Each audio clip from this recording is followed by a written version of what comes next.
I had a client about 2 weeks ago come to me and say, look, we need to close more sales. And that's one of the things we work on with them. They said 80% of the time when we call on the CEO, we're in, we get the business. 20% of the time when we don't get to that person, we don't. In this video, I want to share with you 5 reasons your people, if you're a VP of sales or CEO, your people do not get to the right person inside the company, and thus their closing rates are low. Join me.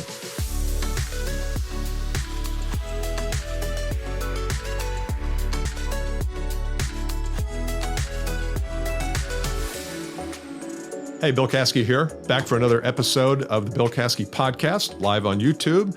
If you have not subscribed to the channel, make sure you hit subscribe, notify, and all that stuff. And also go to billcaskey.com if you want more information, more videos, more audios, lots of good stuff. As I said in my opening, I work with a lot of organizations. And one of the things I find is the most troubling is the idea that we're not calling on the right person. And I used in my example the CEO. It doesn't have to be the CEO. It really doesn't.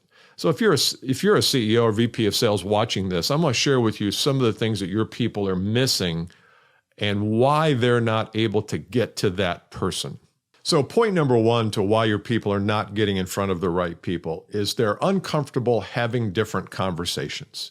You know, we get a lot of product knowledge, a lot of features and benefits, and we really understand the product. I don't care what you sell. You have a good understanding of the product. But when you call in a CEO or some top-level officer, that goes out the window because the CEO of Oracle doesn't really care about your features and benefits, your fabs, and the product or the service or the engagement. What does he or she care about? They care about their own world, their own lives, the vision of the company, the business objectives, the financial objectives. So a lot of times I think sales professionals are reluctant to go call on top-level people because they don't know how to have those conversations.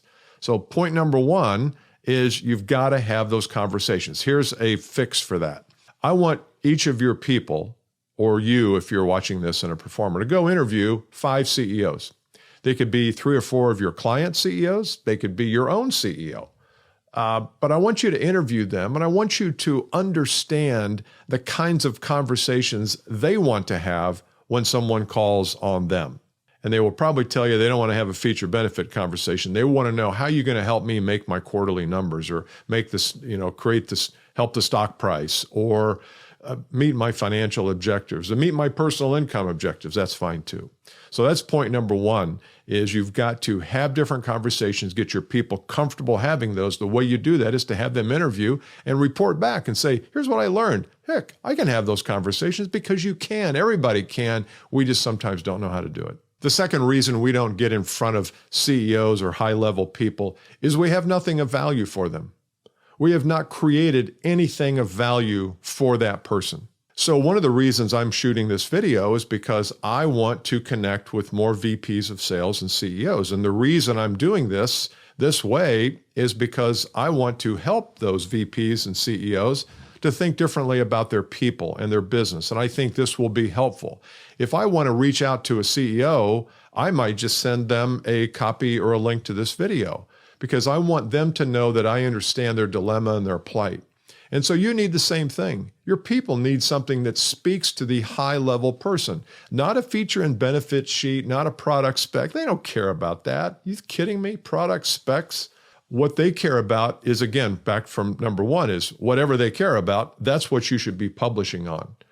So if you're a sales professional today and you can publish something and you understand how a CEO thinks, create something, create a piece of content, an audio or a video series, or just an article on LinkedIn. Here are the 5 things that every CEO ought to know about your niche. And when you do that, now you have something of value. Now when you reach out, because the obvious best option is that the CEO calls you, says, hey, I saw your article. Come on in, I want to talk. I get that call all the time, because they listen to the podcast, they watch the videos. That's for you too. You want the optimum to be that they call you because they've seen something. You're speaking to them. You must speak to them. The third reason your people don't call on the CEO or top-level people is they have no way of getting to them once they begin the sales process. So here's what happens. You do a lot of advertising, a lot of promotion. Maybe you have a website. Maybe you're doing a lot of social media. And somebody who's down the food chain, it's a terrible metaphor, calls you and says, hey, we might have some interest in working with you. Send me all your information. And you say, well, hang on a second. Let me understand the issues and dilemmas. And you don't ever want to send information or a proposal, for God's sakes, before you understand the problem. You're not much of a doctor. You could be sued for malpractice for that. So you need to find out. But what if the CEO of the company, let's say it's a smaller business, and you detect the CEO as head of a family, it's a family-run business, they're not going to make a decision on your $100,000 thing without approval. And you also know the person you're talking to doesn't have the gravitas and the chutzpah to go in and say, we need to do this. So you need to talk to them. So how do you get to them once you've already started with somebody? Well, I want you to be willing to say, we can't go any further unless I have the perspective and point of view of the CEO or whoever that person is, president. You've got to be willing to not go further. Because why would you want to go further in the sales process if you know your closing rate just dropped from 80% to 20%? Are you a glutton for punishment? No, don't do that. You've got to figure out a way to get above. So here's how to do it. I think when you begin the sales process, you should begin with, look, I'm happy to share this with you. Here's one of the things that we find is that we really need to speak to the CEO to get his or her understanding of the problem, perspective, point of view, because we want to deliver a high target, spot on solution. And unless we have the perspectives of everybody, we really can't do that. And then let them decide. If they want to put you in front of them, that's great. If they don't, that's great. Or you can just call the CEO and say, hey, I was talking to one of your people. They were very kind. They reached out. And they were reluctant to get you involved. I just want to tell you, I can't go any further. I don't know how involved you were in the conversation, but it's important for me to get your perspective on this. And if we can't get that, then it's probably not going to be a fit. Call them and tell them that. See, what happens is we get afraid. Oh my God, we're going to go over their head. Okay. What if the client really needs you and you're letting somebody get in the way of you talking to the CEO or a top-level person? Now, I'm not saying lie to your contact and call the CEO and don't tell them. But that's why I want to do it up front. I want to do everything up front. So that's reason number 3. You don't have any way of getting to the top level. Reason number 4, your people don't call high enough inside of companies is it's not part of the process. It's not part of the sales process. So if I said to you, hey, let me see your sales process, you would show it to me, maybe, hopefully you would. It'd be on a piece of paper, it'd be all blocked out, be nice and graphically designed. And if I looked there and said, where on this process is the CEO conversation, it probably wouldn't be there. So if it's not part of your sales process, then do you really believe that your people should get in front of the CEOs? Doesn't sound like it. So I would go right from this video, go to the sales process, look at it, and see if anywhere on there is a portion that says CEO perspective, top-level influencer perspective, executive suite understanding and commitment, whatever that thing is for you. And if it's not in your sales process and you expect people to follow your sales process, which I think you do and you should, then why are you expecting your salespeople to get in front of the CEO? It's not a part of the plan. So go right now. Have somebody download the sales process. I want you to see it. I want you to look at it and determine whether there's anything there. If there's not, add it in. Talk to your team. Have a meeting. Say, look, we close a higher percentage of business and we're talking to a lot more people inside the company. So starting today, we're going to talk to a lot more people inside the company. Here's how it's going to happen. Here's what it's going to look like. Here's what to say. Train them. They'll get there. You'll take your closing rate from 20% to 40% almost overnight. The 5th reason your people don't call on the right person inside the company, it probably means they're not calling high enough. Rarely does it mean you're calling too high and not low enough. So usually when I say the right person, it means we're not calling at a high enough level. It's just fear. It's just anxiety.